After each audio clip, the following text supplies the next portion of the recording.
Bienvenidos a un episodio más de nuestro podcast Vení, charlemos de Cali. Esta edición es más especial de lo normal. Nos está acompañando mi señor padre, Francisco Javier Murgueito Restrepo, también conocido como Pacho Murgueitio. Papá, bienvenido al podcast. Muchas gracias por acompañarnos.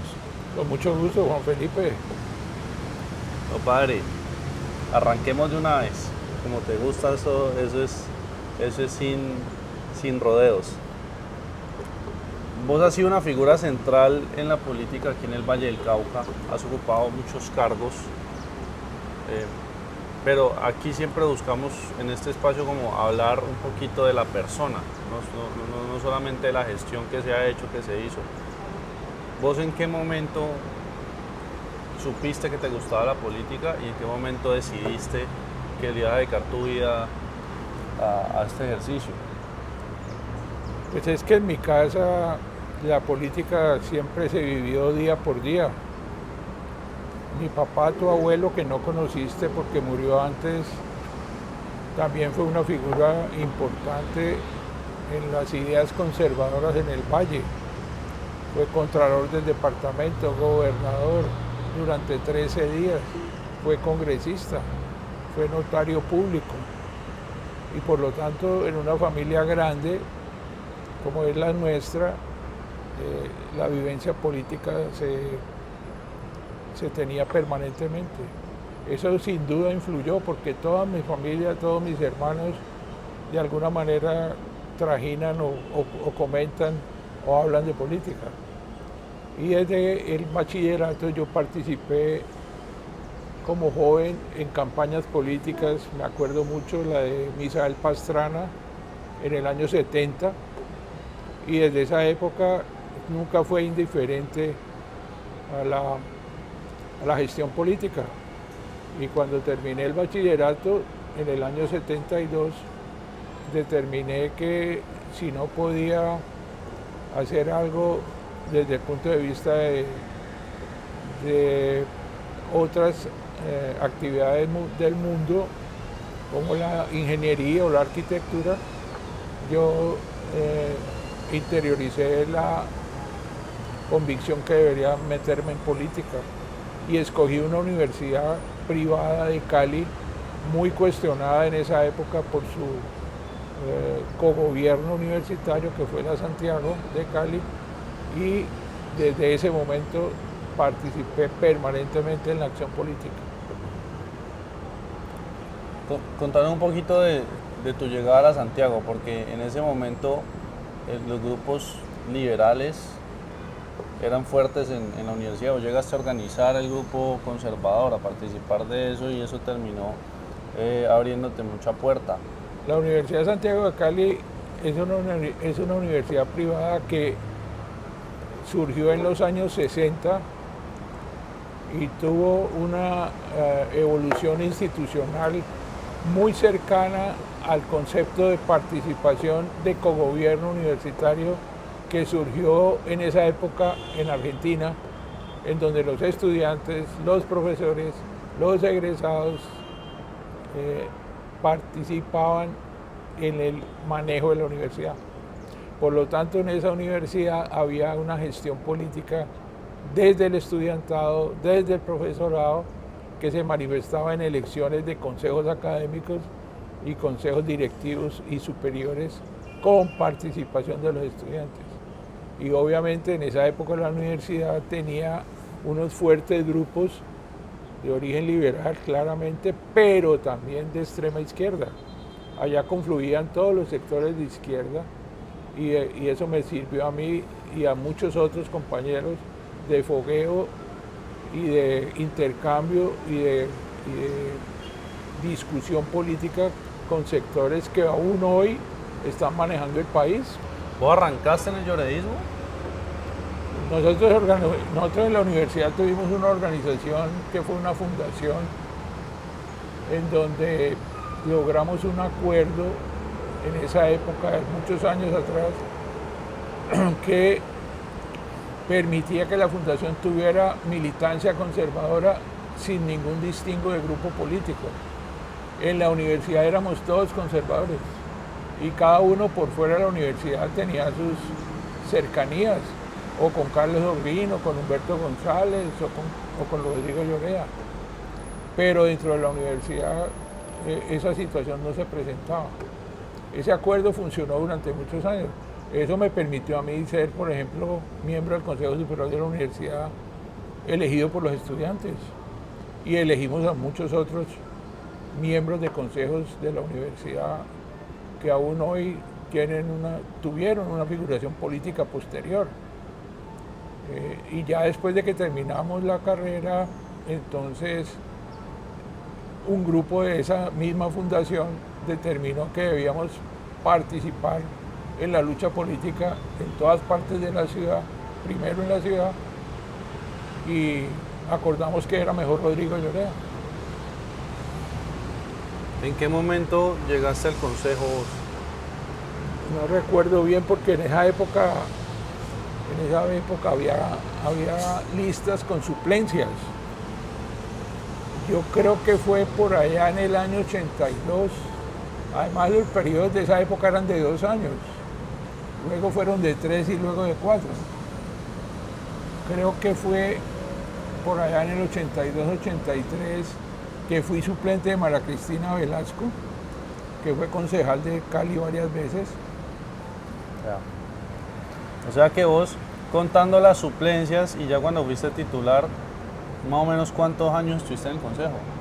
Yo creo que fueron entre 9 y 11. Yo creo que más o menos 9 años, porque estando yo en el consejo en el año 91, el doctor Llorea se hizo elegir constituyente y él votó la revocatoria del mandato de los congresistas de la época con la constitución que se acordó, que ahora es la que está vigente, y esa revocatoria del mandato originó que debiera elegirse otra vez Congreso. Estando yo en el Consejo, el doctor Llorea determinó, por situaciones políticas, que yo debería pasar del Consejo a la Cámara de Representantes. Eso fue en el año 92. Y ahí hay una historia, un bochinche familiar jugoso. Antes de la constituyente, un hermano mayor de Pacho era representante, Alberto, que fue el único que se metió en política con vos. Fueron los únicos 2 de los 12 hijos de Jesús María y Blanca que hicieron política. Alberto era representante, congresista en ese momento, era parte del lloredismo, ¿me corregís? Y en la constituyente, Rodrigo Llorea, el jefe de la organización, vota a favor de revocar el Congreso actual, sacando a su congresista, a hermano mayor de mi papá, y después pidiéndole a Pacho que él asumiera el rol de representante a la Cámara. ¿Qué pasó en la casa con eso? ¿Cómo fue ese tema con Alberto? Que en paz descanse, falleció hace un buen tiempo ya. Pues eso fue muy complicado porque Alberto, cuando se dio cuenta que el doctor Llorea iba a votar la revocatoria del mandato, tomó una decisión radical y dijo que él no volvía a aspirar al Congreso, que eso era un engaño, que eso era una traición, y se produjo un debate muy feo alrededor de esa decisión. Yo le traté de explicar que a él no lo inhabilitaban para volver a aspirar, él había sacado mucha votación para volver a la Cámara y que no tenía ninguna inhabilidad para volver, pero no quiso, dijo que no, que eso había sido una traición a mansalva. Luego eso pasó, fui elegido, pero es que además pasaron cosas alrededor de esa elección, porque después de la elección del Congreso de la época venía la elección popular de alcalde en la tercera versión. Habían elegido a Carlos Holmes Trujillo primer alcalde y luego Germán Villegas, y había que elegir alcalde posterior muy seguido a la elección del Congreso. Y con el Partido Conservador aquí en Cali hicimos un acuerdo. El acuerdo consistía en que quien ganara la votación de Cámara en esa elección después de la constituyente tenía derecho a postular el candidato a la alcaldía de Cali dentro del partido. Y yo gané la elección en Cali, le gané al candidato de Carlos Holguín y al candidato de Humberto González. Y terminamos haciendo una campaña alrededor de Rodrigo Guerrero. Ese fue el origen de la primera alcaldía de Rodrigo Guerrero. ¿Y en qué momento es tu preaspiración a la alcaldía? Lo que pasa es que, a ver, es que eso tiene un origen muy antiguo, porque el movimiento lloreísta y en general el Partido Conservador en Cali era un partido muy de sectores medios y altos de la ciudad. Nunca avanzó durante muchos años en sectores populares. Cuando pasó la constituyente, se determinó que había que popularizar al partido en la ciudad. Y había una crisis muy grave con la ciudad porque había surgido Agua Blanca, una ciudad igual a Palmira, 300.000 habitantes en el momento, sin ningún tipo de servicios, en una zona por debajo del nivel freático del río Cauca. Y el conservatismo tomó la decisión de que, si bien nosotros no habíamos participado en semejante situación tan grave para la ciudad, nosotros teníamos una obligación moral con la gente para ayudar a resolver sus problemas básicos. Y esa época fue una época, digamos, muy intensa, muy intensa. Eran jornadas de 18 o 20 horas diarias, en donde el conservatismo realmente fue muy importante en la solución de las angustias populares. La alcaldía de Guerrero fue sucedida por la alcaldía de Mauricio Guzmán, en donde yo fui su jefe de debate. Participé claramente en los acuerdos que permitieron que Mauricio Guzmán fuera alcalde de Cali y Germán Villegas gobernador. Y eso creó un ambiente popular en donde yo podía ser un candidato con mucha opción para ser candidato a la alcaldía. Vos fuiste representante a la Cámara y después de eso estuviste en la alcaldía de Guzmán. Así fue. Y después fuiste al Senado. Es correcto. Ya. Y en ese periodo entre la Cámara y el Senado pasó lo de tu secuestro y pasó lo de tu aspiración a la alcaldía previa. Sí, coincidió porque a mí me secuestraron en un diciembre del 95. Del 95, cuando Laura estaba recién nacida. Mi hermana es del 6 de diciembre del 95. Entonces tenía días de nacida cuando a Pacho lo secuestró el ELN. Y la elección de alcalde iba a ser en el año siguiente.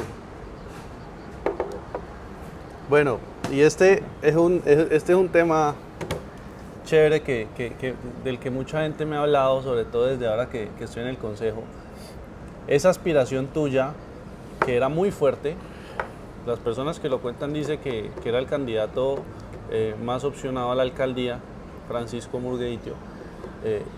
Vos decidís hacerte a un lado porque Kiko Lloreda, hijo de Rodrigo Lloreda, líder del lloredismo, aspira por primera vez a la alcaldía. Reconozco que Kiko se ha lanzado 3 veces y se ha quemado 3 veces.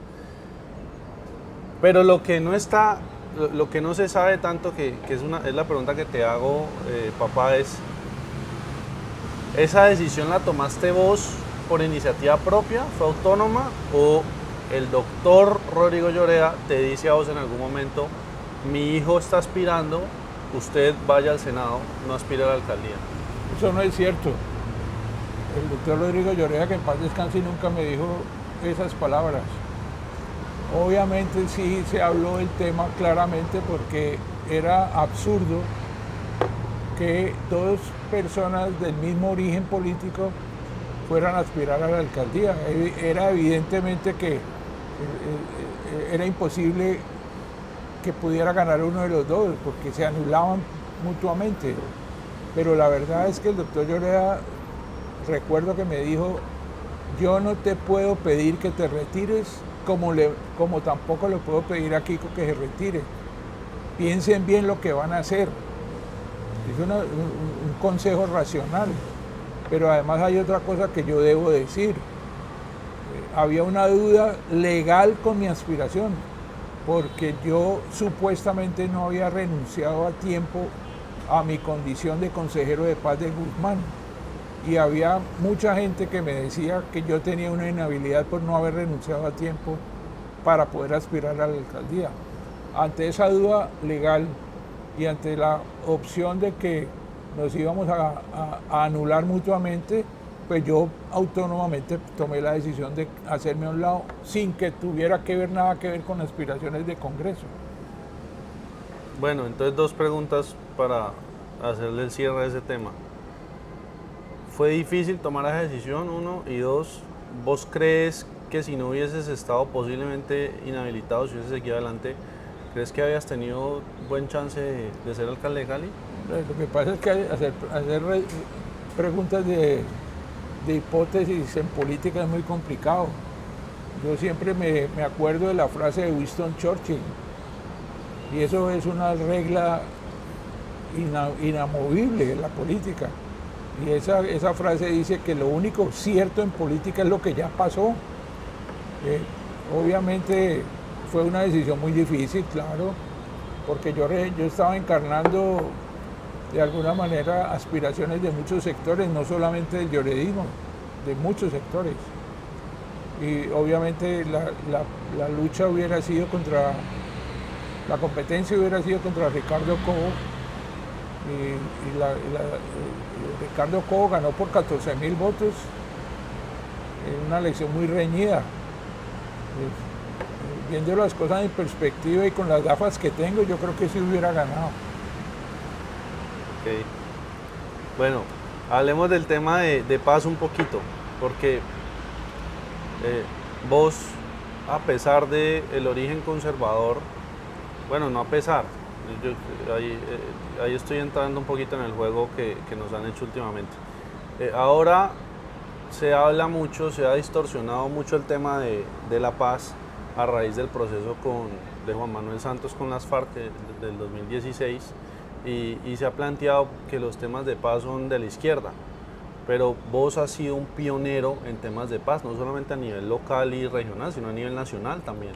Vos estuviste en el Congreso, en la Comisión Segunda, trabajando fuertemente en todo lo que tiene que ver con paz. ¿Qué es lo que te apasiona a vos de esos procesos de paz? ¿Y qué pensás de lo que pasó en 2016? Porque desde el principio fuiste opositor a ese proceso, desde el principio decidiste que ibas a votar por el no en el plebiscito, y fuiste muy claro, digamos, con lo que pensabas que estaba generando ese acuerdo. Y yo creo que es importante conocer esa perspectiva, porque muchas veces la discusión se vuelve facilista, y entonces están los amigos de la paz y los enemigos de la paz, pero vos has sido pionero en temas de paz, vos has ayudado una cantidad impresionante de personas a dejar las armas, a integrarse a la sociedad civil. En la Comisión Segunda trabajó con gente de la izquierda extrema, Piedad Córdoba, si no me equivoco, en ese mismo sentido. Entonces, aquí hay un ejemplo de que la paz es un tema que nos convoca a todas las personas de distintas orillas, pero sí creo que amerita una reflexión, papá, tuya, de cómo esa discusión se ha degradado y de qué fue lo que pasó en 2016. Bueno, lo que pasa es que el primer artículo de la creación del Partido Conservador en Colombia en 1849, de Caro y Ospina, dice que el Partido Conservador es aquella organización que, primero que todo, defiende la superioridad del ser humano sobre cualquier otra institución o cualquier otra estructura. Ese manifiesto conservador fue editado o publicado un año después del manifiesto del Partido Comunista. O sea que somos de la misma generación, digamos, de la propuesta de proletarios del mundo unidos. Pero yo me refiero básicamente a que el primer artículo del partido, que no ha cambiado, si nosotros no lo cumplimos y somos militantes de ese partido, pues entonces no estamos haciendo nada, no tenemos coherencia con lo que somos. Y el tema de la angustia popular también se evidencia en el origen de las guerrillas en Colombia.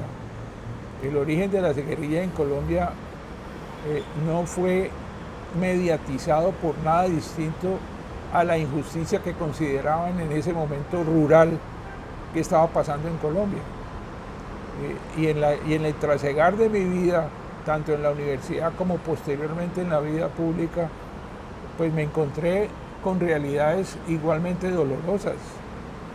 Y eran épocas muy complicadas. El Estatuto de Seguridad de Turbay, por ejemplo, suspendía cualquier garantía individual. Los juicios eran militares, no había juicios civiles. Y a la gente la metían a la cárcel por cualquier sospecha. Obviamente eso cambió posteriormente. Pero todas esas vivencias que eran muchas y que son el acumulado de muchos años, pues lo marcan a uno como un derrotero de vida. Además, en el conservatismo siempre hubo una línea en donde ese primer artículo funcionaba en la práctica del día a día. El propio Rodrigo Lloreda, siendo canciller de Colombia, organizó el grupo de Contadora con Augusto Ramírez, que fue un grupo que permitió que las dictaduras de Centroamérica desaparecieran de la faz, con excepción ahora de lo que está haciendo Ortega, que es posterior a lo que se vivió allá. Y yo tengo, digamos, esa formación desde el punto de vista del sector social del partido. Y cuando fui presidente de comisiones de derechos humanos del Congreso, la condición era que primero que todo había que defender al ser humano cualquiera que fuera su origen. Lo que pasó en el 2016 es que el acuerdo de paz quedó tan marcadamente a favor de que no se cumpliera, que estamos viviendo las consecuencias ahora, porque todo acuerdo de paz necesita equilibrio, y en la vida todo es equilibrio, y ese acuerdo como quedó redactado no tiene equilibrio, y la prueba de ello la estamos viviendo ahora. Oti Patiño hace poquito dijo que en Colombia había 36 grupos alzados en armas, 36. ¿Por qué? Porque además, desde los años 70 para acá, la guerrilla tiene una variable, cualquiera que sea su denominación, que se llama narcotráfico. Y esa condición de narcotráfico no tiene ideología. Es un negocio en donde la vida humana no vale nada. Y en ese sentido, lo que está pasando ahora son una multitud de grupos que le echan la culpa de todo al Estado, pero en realidad lo que están encubriendo es un negocio que se llama narcotráfico y otros negocios derivados del narcotráfico. Esa es la realidad. ¿Le ves salida a esa enredadera? Yo creo que sí. Es que el problema es que, como dije antes, debe haber equilibrio. Yo creo que hay que replantear claramente la misión del Estado en el tema de la seguridad, porque la seguridad en Colombia está desmantelada, y no está desmantelada por falta de medios o de personal, está desmantelada porque es una política del presidente. El presidente tomó la decisión de que, desmantelando la seguridad ciudadana, puede atraer a todos los grupos para hacer un acuerdo que se llama paz total, que no tiene ninguna condición distinta a de pedir perdón, lograr el perdón, ¿a cambio de qué? No sabemos de qué, porque el presidente Petro no dice qué es a cambio de lo que se va a hacer. Por lo tanto, hay que recuperar la seguridad primero que todo, mejorar todo lo que se logró avanzar en muchos años y establecer otra vez un equilibrio que permita hablar de tú a tú con las organizaciones guerrilleras. Hay que apostar entonces a las negociaciones siempre hasta que se logre. Yo creo que sí, porque mira, los grandes acuerdos de paz del mundo, siempre los han hecho contrarios. No han sido acuerdos de paz entre amigos, sino entre contrarios. Cuando Israel firmó el acuerdo de paz con Egipto y con los países vecinos como Jordania, hablando ahora de todo lo que está pasando en el Medio Oriente, fueron los grupos de derecha del país Israel con esos países los que firmaron el acuerdo. Siempre debe haber una contraparte que se mire a los ojos de tú a tú. Cuando el presidente Uribe desmanteló en una gran parte, y en la parte del gobierno Santos, a la estructura de la guerrilla de las FARC, fue porque ese desmantelamiento originó que hubiera un equilibrio para poder negociar. Lo que pasa es que en la negociación se establecieron unos términos tan enrevesados que todo el mundo se salió de ahí y estamos pagando, como ya he dicho varias veces, pagando las consecuencias. Interesante. Bueno, cambiemos un poquito de tema. Vos creciste en una casa política, yo también. No era solo mi papá, mi mamá también le gustaba la política, hacía campaña con mi papá, antes de enfermarse, por supuesto. Pero yo creo que tuvimos unas ideas distintas de nuestra relación con la política de jóvenes. A mí no me gustó el ejercicio político nunca, realmente. Pues, vos hacías campañas y yo siempre estuve como lejos de eso. De pronto cuando era más chiquito me llevaban a los eventos, pero en mi adolescencia, en mi adultez temprana, no me interesé mucho por los temas públicos. Vos sí, ahí hay un contraste, muy a pesar de que en últimas terminamos por lo menos iniciando caminos profesionales parecidos. Vos fuiste concejal antes de tus 30 años, yo soy concejal hoy a mis 30 años. Hacemos parte de partidos políticos que están buscando volverse más sociales, volverse más conscientes de las necesidades de la gente, pues específicamente aquí en Cali. Entonces definitivamente hay unos paralelismos, definitivamente la sangre no se niega, porque terminé haciendo esto, terminé además amando esto, y creo que lo has visto, pero creciendo nunca me interesó,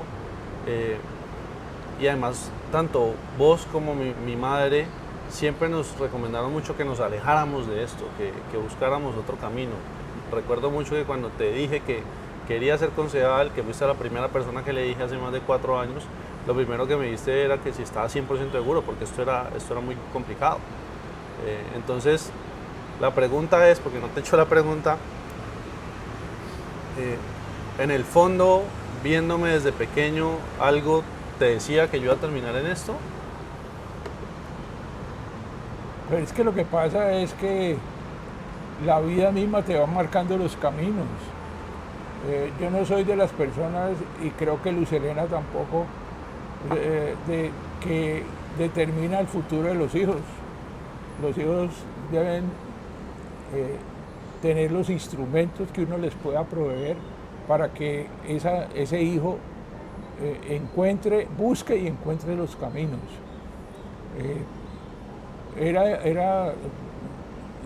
En la vida todo es posible. Obviamente nosotros no queríamos que ni Laura ni tú te metieran en la lucha política, porque uno siempre quiere, digamos, la comodidad de una buena vida, pero pues la vida es una militancia también. Entonces eso depende de cada persona. Cuando vos estabas en el colegio, decimos 10º, 11, es inevitable que haya cierto liderazgo. Esos liderazgos se manifiestan en el deporte, en el grupo, en el combo del amigo, el que lidera las ideas, el que propone. Y cuando tú decidiste estudiar comunicación social, uno, obviamente el apoyo del padre es para que haga su profesionalización, los padres, pero es que la comunicación social inevitablemente tiene que ver con el servicio público, inevitablemente tiene que ver con la situación del país, con la situación del mundo, y eso te abrió una perspectiva. Así no lo tengas codificado, esa carrera y todos los instrumentos que te dan las materias, te abrió una perspectiva muy grande. Y cuando te propusieron que ayudaras en una campaña, era también inevitable que esas condiciones se dieran para que te reclutaras. Yo no te dije que lo hicieras, Luz Helena no te lo dijo que lo hicieras, pero eso fue surgiendo de la propia capacidad que tú tienes. Y cuando se toma una decisión y se está radicalmente clara en ella, cuando los jueces van a tomar una sentencia, tienen que tener una condición mental que todo el mundo les enseña, y es que tienen que tener una certeza de lo que van a escribir como sentencia o lo que van a pronunciar como sentencia. Cuando te ofrecieron ayudar en una campaña, esa sospecha se volvió certeza y eso terminó gustándote. Y por esa razón, cuando el movimiento en donde estás, en el Centro Democrático, te ofrecieron hacer candidatura al Consejo, te dije, piénsalo bien, pero si tomas la decisión y te vas a meter, nos metemos con toda, porque o es o no es. Y fue, y estás ahí, y lo estás haciendo muy bien. ¿Qué consejo me darías a mí y a los demás concejales? ¿Qué crees que debemos hacer para tener un impacto positivo en Cali, para dejar un impacto duradero? No, pues a nivel personal, yo lo único que te digo, Juan Felipe, es que nunca pierdas la humildad, nunca la pierdas. Hay momentos muy difíciles, siempre, pero nunca debe perder la humildad. Dentro de la personalidad uno debe estar siempre seguro que los seres humanos con los cuales estás compartiendo, cualquiera que ellos sean, son iguales a tú, independientemente de lo que sea. Y estás haciendo el camino que creo que debe hacerse. Hay que acompañar la administración que ayudaste a elegir, que está haciendo cosas por la ciudad, que está luchando por ella. No hay que perder ese norte, pero siempre con independencia, porque el mejor amigo es aquel que le dice la verdad a uno, no aquel que lo está todo el tiempo alabando. La administración, ninguna administración es perfecta, ninguna. Y los concejales deben ser muy críticos con la situación de cada dependencia de la administración. Y ser concejal de Cali es algo muy importante, es la ciudad más importante del occidente del país, es el recipiente de todas las angustias del suroccidente de Colombia. Si tuviera aquí sentado al alcalde, ¿qué le dirías? Que tenga humildad, porque el alcalde da una impresión de que se las sabe todas, y uno en la administración nunca se las sabe todas, nunca. Bueno, vos tuviste una carrera, has tenido una carrera que seguís activo, tremenda, que ha impactado miles de vidas, directa e indirectamente. Claramente marcaste el camino para tus dos hijos y para una cantidad de personas que hoy están en lo público, que han trabajado en lo público. Algunos lo han hecho bien, otros no tan bien, pero siempre ha estado ahí muy marcado tu ejemplo y tu impacto y tu influencia, y sos un referente para muchas personas. ¿A vos qué te hace sentir orgulloso, pa? ¿De dónde sacas, qué pensás vos de todo lo que has hecho, de todo lo que has vivido, que vos digas, bueno, yo con esto me siento orgulloso? Aquí lo hice bien. Eso no lo puedo juzgar yo, lo juzgan las personas. Pero lo que sí te puedo decir es que estoy muy contento y muy satisfecho de quién eres, de quién es Laura y de todo lo que han avanzado como personas. Al final del día, uno como ciudadano lo que quiere es que sus hijos, que son el reflejo de lo que viene para adelante, tengan la condición de buenas personas, de buenos ciudadanos. No bueno en el sentido romántico de la palabra, sino que cumplan cabalmente con sus obligaciones y que avancen mucho más. Esa es la mayor satisfacción que pueda tener uno. Porque cuántos amigos, cuántas familias, cuántos conocidos tienen la tragedia en la familia, las situaciones personales que no han podido ser surtidas de la mejor manera. Y en cuanto al servicio público, pues lo único que puedo decir es que en donde estuve puse lo mejor de mí y puedo caminar tranquilo por cualquier calle. Pues con lo de llegar más allá que acabas de decir, no sé si políticamente eso sea viable porque llegaste muy lejos, pero vamos a hacer lo posible por mantener el legado de la mejor manera y por sobre todo siempre entender que el poder y estos espacios son prestados, son temporales y que la meta tiene que ser ayudar y generar impacto positivo en las personas. Ese yo creo que es el ejemplo más claro de lo que vos siempre quisiste hacer, de tus convicciones, y eso nunca nos lo dijiste, pero lo vimos nosotros creciendo. Y pues no me lo preguntaste, pero a mí lo que me hace sentir orgulloso es estar siguiendo tus pasos y estar intentando por lo menos mantener viva esa vocación de servicio de nuestra familia y sobre todo intentando ser una mejor persona cada día, Padre. Te agradezco mucho por dedicarle tiempo a esta grabación, por acompañarnos en el podcast y esta mesa siempre está abierta para que vengamos y charlemos de Cali un buen rato. Gracias, Padre. No, gracias a ti, Juan Felipe, a todo el equipo por el espacio que me están brindando y cuantas veces sea necesario, pues ahí lo haremos. Uno tiene siempre cierta duda, porque es que la gente muchas veces confunde, es que Juan Felipe es el hijo de, o Laura es la hija de.